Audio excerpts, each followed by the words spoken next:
todos, sejamos nós muito bem-vindos a mais um trabalho da Associação Espírita Caridade. O trabalho da noite de hoje é um tema, poderíamos dizer, um pouco sensível, porque nos assusta, porque desconhecemos para onde nós vamos quando desencarnamos. O tema da noite de hoje: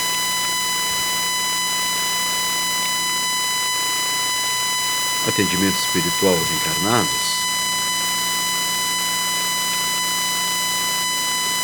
Módulo 6, roteiro 2, Violetas na Janela. O trabalho vai narrar, mais basicamente, quando o espírito Patrícia desencarna e quando ela abre os olhos na espiritualidade, ela vai descerrar aos nossos olhos um universo até então desconhecido para alguns. Abordaremos hoje alguns trechos do livro ditado pelo Espírito Patrícia, psicografado por Vera Lúcia Manizek de Carvalho. Livro Violetas na Janela. Quem é a Patrícia?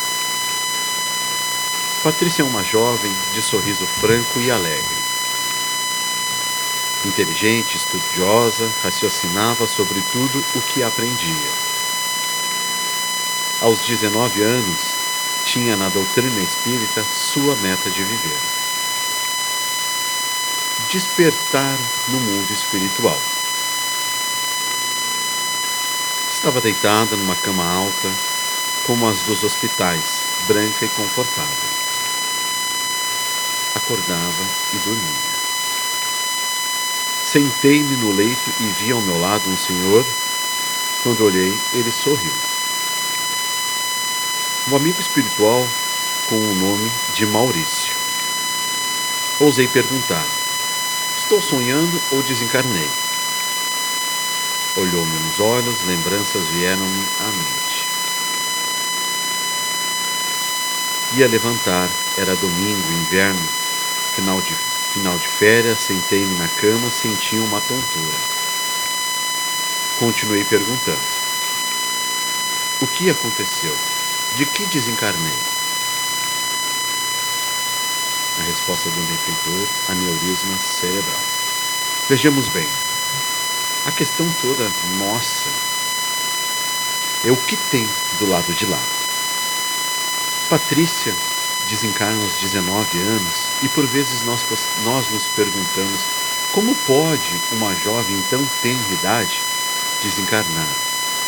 Se nós não compreendermos a plenitude, a grandiosidade da doutrina espírita, por vezes poderíamos julgar esse Deus como sendo um Deus injusto, que faz com que homens perversos e maus continuem vivos e jovens, crianças então em tenra idade, acabam por acabam por desencarnar. Para que nós possamos compreender, vou contar uma história do Evangelho segundo o Espiritismo, terceiro livro do Pentateuco kardeciano. Nós vamos encontrar, findando o primeiro capítulo desta obra, Evangelho segundo o Espiritismo, a narrativa de um espírito que foi discípulo de Paulo de Tarso, Erasto, e que ele narra a experiência vivenciada por Francisco de Assis. Não é Francisco de Assis, é Santo Agostinho. Quando Santo Agostinho desencarna,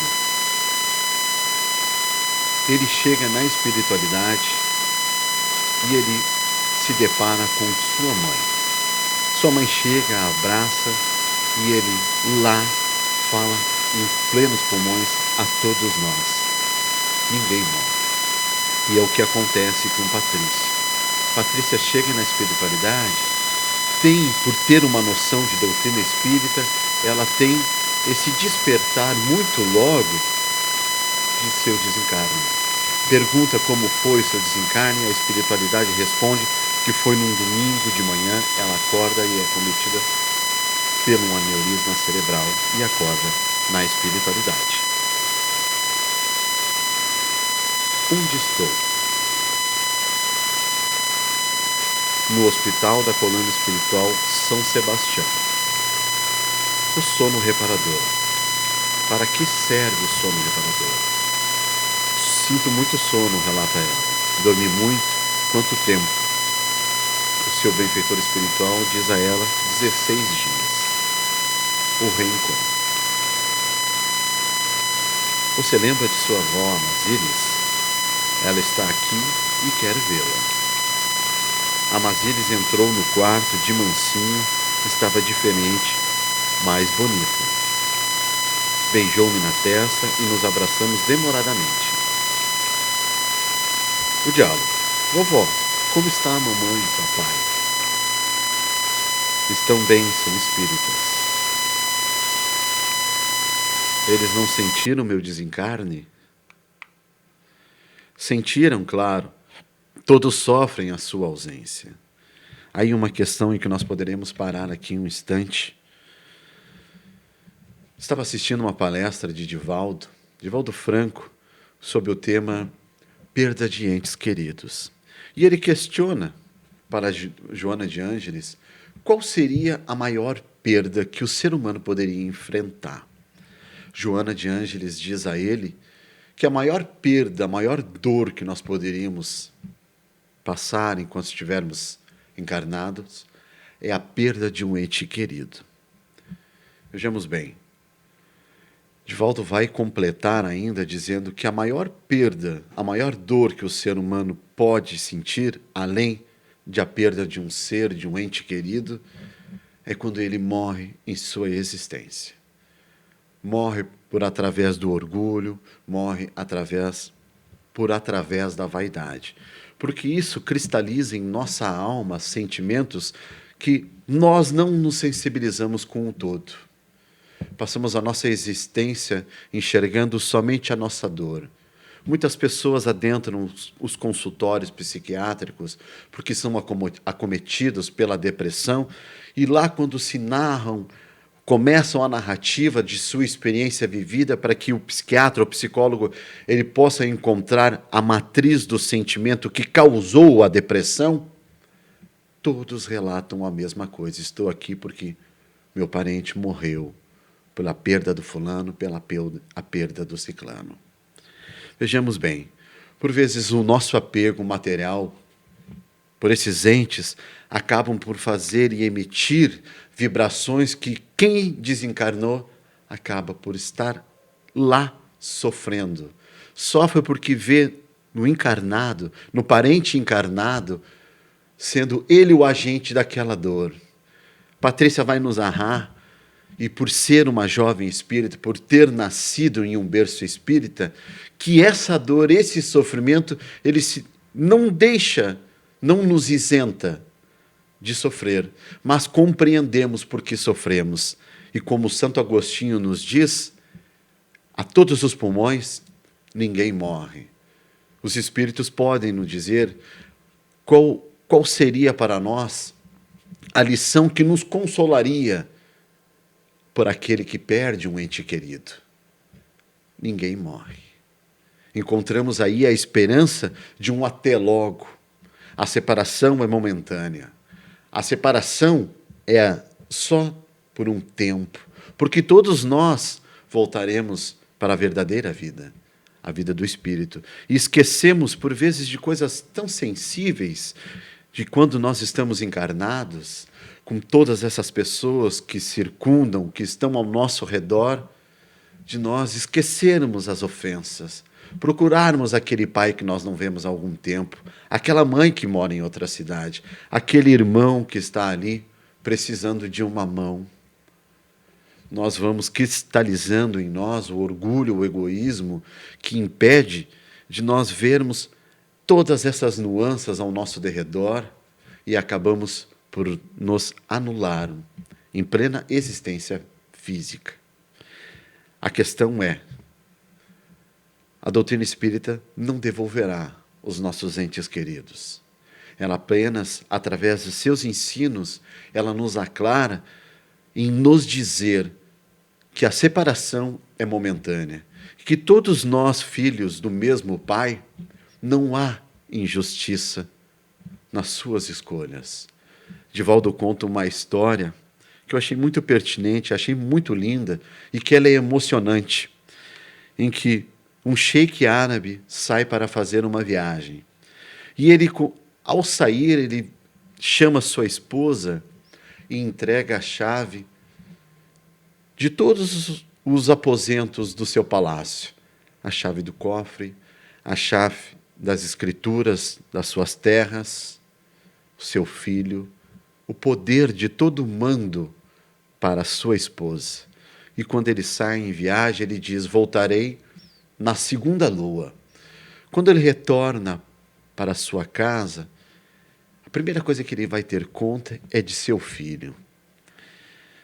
E a sua esposa diz: vamos por ordem, vamos com calma. Vamos fazer o roteiro que quando tu foi sair de viagem, tu me passou o roteiro inicial. Então foram até o cofre e lá estavam todos os seus pertences. Foram até a chave das escrituras e lá aquela esposa bem dedicada, obediente, diz para ele que até conseguiu angariar novas posses para ele. E aí ele pergunta: e o nosso filho? Ele está a dormir. Calma, vai se banhar. E quando ele volta do seu banho, eles vão cear, ele pergunta: tá tudo muito bom, tudo muito lindo, mas cadê nosso filho? Aí ela responde para ele que ele dorme. Mas antes de levar ao aposento do filho, ela conta uma história que quando ele saiu, bateu à sua porta do palácio um ancião e pediu a ela que cuidasse daquela joia, que ele voltaria lá por o tempo de 2 luas também. Nesse meio tempo, esse ancião retorna e reavê a sua joia. E ela conta ao marido que se afeiçoou demais àquela joia, que se apegou de um jeito tão que mandou fazer para ela um colar muito bonito para que adornasse o seu peito. E ela perguntou para o marido, muito honesto, o que ela deveria fazer com a joia. E o marido responde: devolvê-la, é lógica, minha esposa. Ela leva então ao aposento do filho, e quando chegam até o aposento de seu filho, ele estava lá, desfalecido, morto na cama, gelado, quase que duro. Aquele marido, quando se depara com aquela situação, chora de desespero. E ela diz: esse ancião veio buscar o nosso filho. Ele não nos pertence. Khalil Gibran, em um poema, nos diz que os nossos filhos, eles não são nossos filhos. Eles são os filhos do mundo, são os filhos dos anciãos. Divaldo conta essa história tão bela, tão linda, tão emocionante, que nas nossas relações nós esquecemos as coisas mais básicas de manifestarmos os nossos sentimentos de amor, de carinho e de afeto. Por pior que os nossos pais sejam, aproveitemos o tempo que nós estamos com eles aqui, nessa existência física. Porque eles partirão, e por vezes ficarão dentro de nós algum sentimento de mágoa, de remorso, por nós não termos aproveitado o momento em que nós estávamos para desenvolvermos os laços fraternos de amor, de carinho, aprendendo que quando nós, crianças, nós enxergamos os nossos pais como heróis. Quando vamos crescendo na parte da adolescência, nós não os vemos mais como heróis e aprendemos a identificar apenas os defeitos dos nossos pais. Por que nós estamos dizendo isso? A doutrina espírita nos diz que ninguém morre, que a separação ela é momentânea, e o que nós devemos fazer é prestigiar o tempo que nós estamos com estes seres, e compreendendo que a separação é momentânea. Nós veremos aqui que Patrícia, por ser criada num berço espírita, os seus pais sofrem, mas compreendem que essa separação ela é momentânea, e o seu pensamento de dor, a sua vibração negativa, influenciaria negativamente Patrícia na espiritualidade. Aproveitemos os momentos que nós nos encontramos com os nossos, porque um dia eles partirão, nós partiremos. E o que ficaria aqui?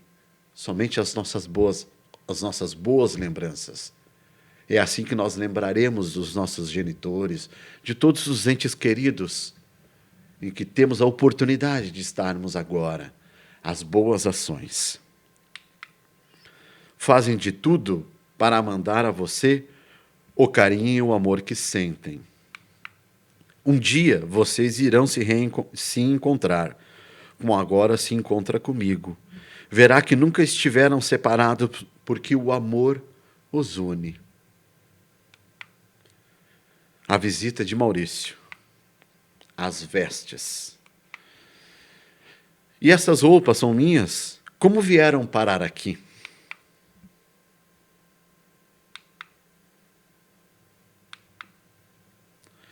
Recebi muitas visitas. Eram amigos, parentes e trabalhadores do centro espírita, do qual fiz parte. Um novo lar. Vovó veio buscar-me. Irei morar com ela temporariamente. Aí nós nos perguntamos, temos moradia na espiritualidade? Fica aqui uma dica para aqueles que não assistiram o livro, o vídeo, o filme O Nosso Lar. Lá, André Luiz, ele é convidado a morar com o seu benfeitor, com o seu instrutor, Lísias, na colônia Nosso Lar, na casa de Lísias. Lá encontramos que as famílias na espiritualidade, elas projetam uma moradia, para que essa separação ela não seja tão brusca. Essa mudança de plano de vida, ela não seja tão diferente com o que nós vivenciamos aqui, porque o que nós vivenciamos aqui é um pálido arremedo da espiritualidade, que essa é a verdadeira vida. Aqui está o seu quarto, disse vovó. A janela estava aberta. Possuía um beiral de madeira e nele vários vasos de violetas. Meus olhos fixaram-se na janela. Encantei-me com a maravilhosa surpresa. Recordei-me dos vasos de minha mãe. Pareciam os mesmos. São, disse vovó. Anésia, sua mãe, plasma com muito amor as violetas para você. Está se esforçando para não prejudicá-la, e assim canaliza seu carinho e oferece flores a você. A mãe de Patrícia, aqui no plano material, com seus pensamentos, ela plasmava na espiritualidade as violetas que tanto Patrícia gostava nessa moradia, na espiritualidade em que Patrícia, por ora, lá estava morando. É uma oferta contínua. Com nossa pequena ajuda, esses fluidos são condensados. A visita de Patrícia em casa. Patrícia, o lar terreno continua sendo seu. Só que não é para morar mais lá. Irá somente visitá-lo. É aqui o seu lugar. Mamãe estava sentada no sofá da sala, fazendo crochê. Olhei-a demoradamente e aproximei-me de mansinho. Beijei sua mão e seu rosto. Depois fomos ao sítio. Fui até meu pai, beijei suas mãos e agradeci. Papai pensava em mim e mandava seus costumeiros incentivos. A vida continua. Meu pai me sustentava. Recebia diariamente seus recados e preces. Patrícia, alegre-se, a vida é linda. Seja feliz, estamos bem, não se preocupe conosco. Começava a viver espiritualmente, e as impressões do corpo físico e as necessidades iam sendo superadas. Logo iria começar meu curso de conhecimento do plano espiritual. Os conceitos doutrinários. O sono reparador. Para que serve o sono reparador? Fenômeno importante, que se dá com o espírito após o desencarne, visando a sua recuperação no mundo espiritual. Recordações da mediunidade, Ivone Pereira do Amaral. Para que serve? O que Ivone Pereira do Amaral quer nos dizer? Dependendo de como nós desencarnamos, se é uma morte violenta, ou se nós desencarnamos no hospital com muitas dores, ou algumas questões, nós necessitamos do sono reparador para que nós nos distanciemos do ato, do momento do desencarne até o momento do esclarecimento, para que a dor no perispírito que é impregnada, ela não venha atrapalhar a nossa recuperação na espiritualidade. Então, o sono reparador nos distancia do momento do nosso desencarne até o momento do nosso despertar, para que a nossa mente seja limpa de todas as dores e o ensino que virá, ele seja límpido e nada nos atrapalhe. Causa do temor da morte. Crença de que a morte irá separar para sempre os que se amam. Isso é retirado do livro O Céu e o Inferno, de Allan Kardec. Nossos parentes costumam vir ao nosso encontro? Sim, os espíritos vão ao encontro da alma a quem são afeiçoados. Depende isso da elevação adquirida. Essa base doutrinária é tirada do Livro dos Espíritos, Allan Kardec, segunda parte, capítulo 6. A pergunta é 286, 289 e 290. Por vezes, nós estamos no nosso lar pensando nos entes queridos que já partiram. De tanto nós endereçarmos o pensamento a esses entes queridos, nós acabamos por imantá-los em nosso pensamento e trazê-los até nós. Por vezes, quando a influência ela é benéfica, ela é boa, nós nos sentimos acalorados, somos como que tocados por uma energia que nós não sabemos dizer o que é, mas sabemos dizer o quão boa é. Se a relação não foi boa, se a relação não foi legal, é um toque que não nos traz nenhum benefício, nos gela a alma por vezes. Vou contar uma experiência, por vezes possa até parecer um pouco repetitiva, mas doutrina espírita, ela não deixa de ser uma experiência vivenciada, e quando ela é inserida nas nossas vidas, é que nós conseguimos compreender. Colocá-la em prática, por vezes, nós não conseguimos. Eis a distância que estamos de Jesus ainda. Compreendemos os ensinos de Jesus, mas não conseguimos colocar em prática ainda, porque somos espíritos que treinamos, somos versados no erro. E nós não conseguimos colocar em prática. Reencarnei no ano de 1979, através de meus genitores, meu pai e minha mãe.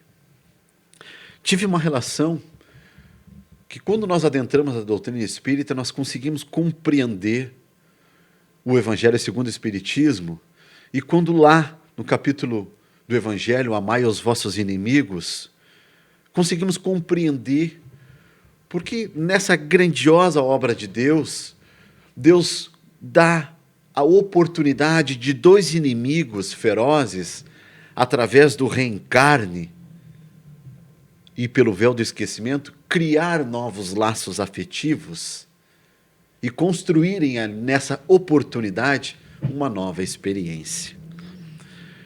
Acontece que quando nós reencarnamos, o nosso sentimento inato, todas as nossas noções, as nossas más inclinações e as nossas virtudes, elas afloram na nossa existência.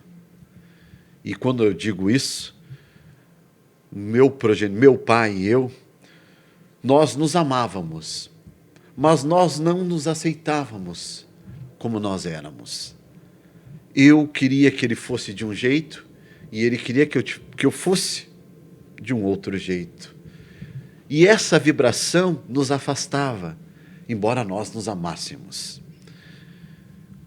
Quando ele estava no leito da UTI, no hospital onde ele desencarnou, o médico nos chamou a família e disseram a todos nós: vocês se despeçam, que dessa noite ele não passa. Chegou a minha vez de ir. E ao chegar lá, nós não conseguimos, mesmo naquele momento tão derradeiro, naquele momento em que o orgulho e a vaidade deixam de existir, perde o sentido, nós não conseguimos desmanchar o muro que nós criamos. Nós não conseguimos dizer um ao outro que nós nos amávamos. Triste. Só mergulhando nos ensinos da doutrina espírita, nas obras da doutrina, e que Cássio, eu, pude compreender o porquê desse sentimento. São, como nós dissemos, dois bicudos que não se bicam. Quando ele desencarnou, o primeiro pensamento em que me veio à mente, eu não era espírita neste momento, para onde foi este ser? Que teve uma importância tão grande em minha existência e que não poderia acabar com o simples fechar de uma cova rasa em que é depositado o caixão. Cássio, eu pensava desta forma. E foi então me apresentado esta casa em que nós já estamos aqui há 21 anos. E através de muito trabalho, através de muito estudo, eu pude compreender como Santo Agostinho se depara no momento derradeiro na espiritualidade, ninguém morre. A doutrina espírita vai nos aclarar que o pensamento que nós emitirmos fará toda a diferença para aquele que está lá na espiritualidade. E em uma mensagem ele diz, meu pai desencarnado, que ele não sabia de onde chegava uma luz tênue, mas era o suficiente para fazê-lo despertar daquela sono inconsciente em que a materialidade o conduziu até então lá. E ele soube e pôde nos dizer que esta luz era o suficiente para reerguê-lo sobre si mesmo e compreender que o trabalho que deveria ser feito se iniciava agora.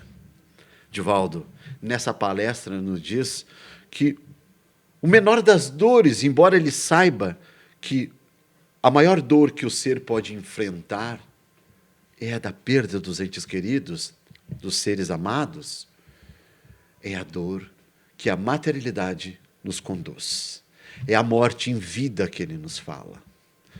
Por vezes, morremos em plena existência e quando um ser querido ao nosso derredor, um filho, então tem idade, desencarna, o nosso chão desaba. E nós não conseguimos compreender que Deus nos dá uma oportunidade de nós abrirmos os nossos olhos. Compreendemos que através, até mesmo na dor da morte, há o belo aí. Há o belo porque nós entendemos que nós não morremos. Que a separação ela é momentânea e que a vida continua. É isso que Patrícia nos fala e que seus pais, por serem espíritas, emitiam daqui do plano terrestre para ela na espiritualidade boas vibrações que a sustentavam nos momentos de dores. Por vezes, para alguns espíritos, é concedida a oportunidade de visitar o lar. E lá, ao encontrar os seus familiares, encontra um ambiente de caos, de desordem.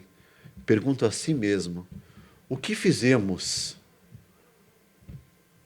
que nós não conseguimos colocar nenhum valor em nossos filhos? Por vezes lutamos para dar do bom e do melhor para os nossos filhos, suprir todas as necessidades e não educamos, não evangelizamos os nossos filhos. Kardec vai nos dizer na questão 685A que a humanidade só se regenera através da educação, a educação do espírito, não a educação dos bancos escolares, mas uma educação moral, uma educação evangélica. Nós damos aos nossos filhos tudo do bom e do melhor. E quando partimos, nós deixamos seres que não sabem conviver em si, juntos como irmãos, que ao desencarnarmos irão brigar pelas posses materiais que são tão efêmeras, que Deus nos dá como apenas empréstimos.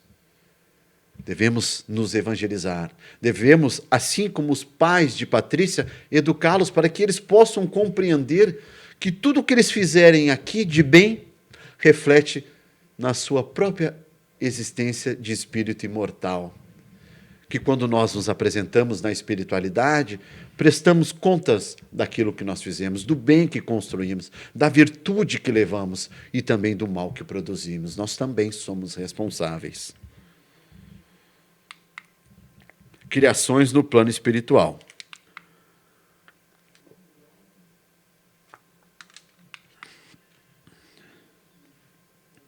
A natureza da substância empregada para as construções ou criações no meio espiritual e tudo o que nele se vê, toca e utiliza é uma criação do pensamento, agindo-se sobre o fluido universal.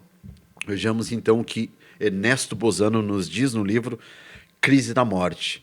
Os elementos, estão todos eles dispersos no universo.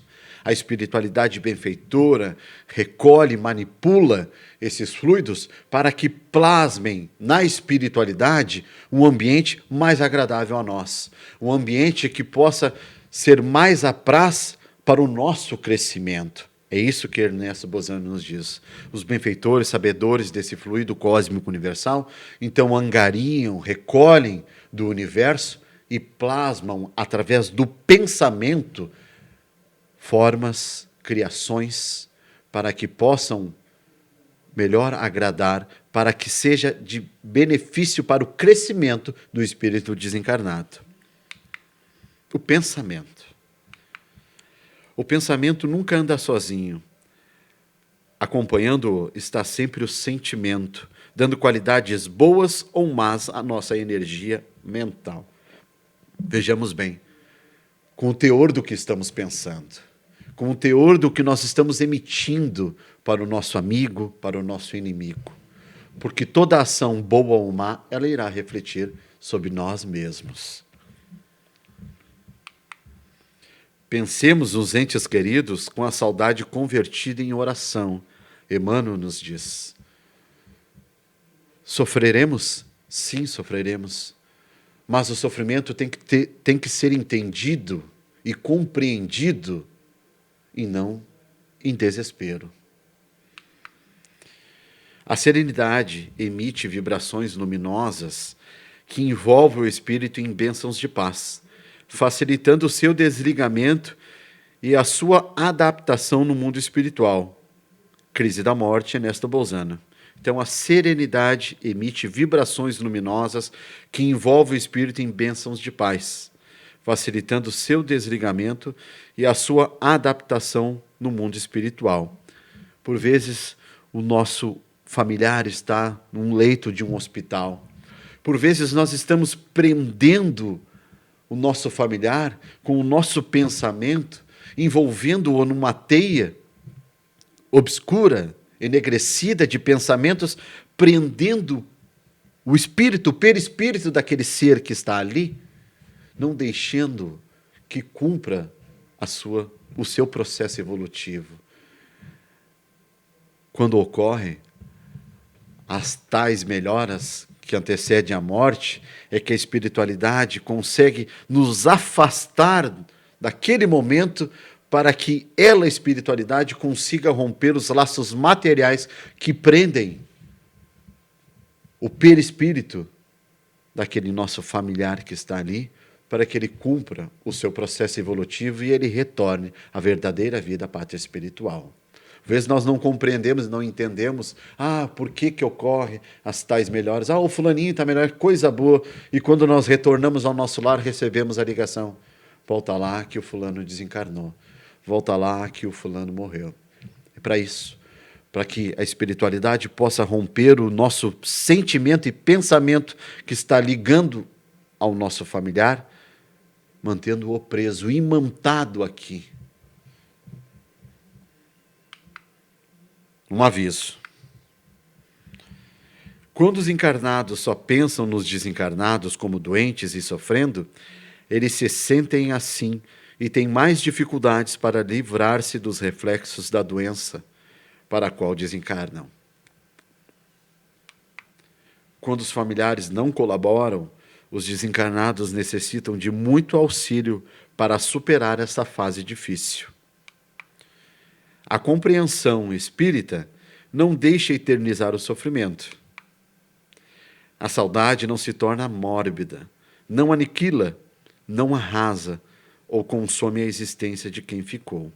O pensamento de Emmanuel Martins Peralva. A reflexão da noite de hoje, para encerrarmos o nosso trabalho. A morte do corpo abre as portas de um mundo novo para a alma. Que possamos nós entendermos esse processo, entendermos que a doutrina espírita, ela nos esclarece e nos consola.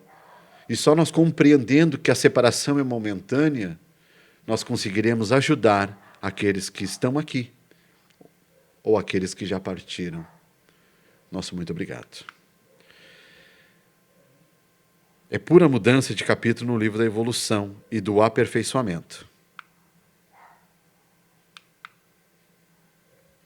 Até a próxima semana.